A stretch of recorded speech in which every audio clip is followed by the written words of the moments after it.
33 लाख बहिणींच्या खात्यामध्ये 990 कोटी रुपये रक्कम त्याच्यामध्ये टाकली। आता उद्याही पैसे जमा होतील। जे पात्र आहेत बहिणी त्यांच्या सर्वांच्या खात्यामध्ये 2 हप्ते इन्स्टॉलमेंट 3000 रुपये जमा होतील। आज गुरुवार 2 एप्रिल आणि आजच मार्चचे 1500 रुपये येणार आहेत। पण उद्या गुड फ्रायडे, परवा शनिवार, त्यानंतर रविवार, म्हणजे 3 दिवस बँका बंद। आजच पैसे नाही मिळाले तर वाट पाहावी लागेल। आत्ताच मोबाईल हातात घ्या।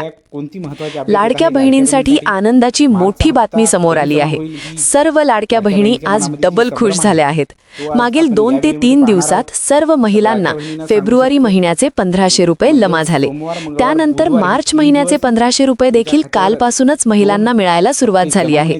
काल जवळपास 12 जिल्ह्यांतील 120 तालुक्यांत मार्च महिन्याचेही 1500 रुपये महिलांच्या खात्यावर जमा झाले। आणि आज गुरुवार 2 एप्रिल रोजी ज्या काही लाडक्या बहिणी मार्च महिन्याच्या हप्त्यापासून वंचित राहिल्या होत्या त्यांना आज मार्चचे 1500 रुपये जमा करायला सरकारने सुरुवात केली आहे। हे ऐकून किती बहिणींच्या चेहऱ्यावर आज खरे हसू आले असेल। मागील 2 दिवसात काही बहिणींना फेब्रुवारी आणि मार्च दोन्ही महिन्यांचे 3000 रुपये बँक खात्यात एकत्र जमा झाले, तर काही बहिणींना फक्त फेब्रुवारीचे 1500 रुपये आले। एकनाथ शिंदे साहेबांनी तातडीने पत्रकार परिषद घेऊन जाहीर केले, ज्यांना फक्त फेब्रुवारीचे 1500 रुपये जमा झाले होते त्यांना आज गुरुवारी 2 एप्रिल रोजी मार्चचेही 1500 रुपये सरकारच्या माध्यमातून जमा केले जात आहेत।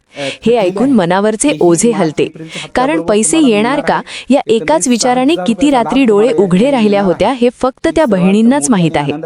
तुम्ही विचाराल, फेब्रुवारी आणि मार्च एकत्रच 3000 रुपये का नाही दिले? आम्हाला परत एकदा बँकेत जायला वेळ नाही, उन्हाळा आहे, बँका बंद असतात। हा रागही समजतो।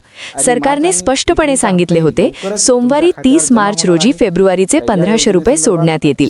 याचा GR ही काढण्यात आला होता। एका दिवशी 2 महिन्यांचे पैसे देणे बँकांच्या सर्व्हरसाठी शक्य नव्हते, म्हणूनच 2 टप्प्यात देण्याचा निर्णय झाला।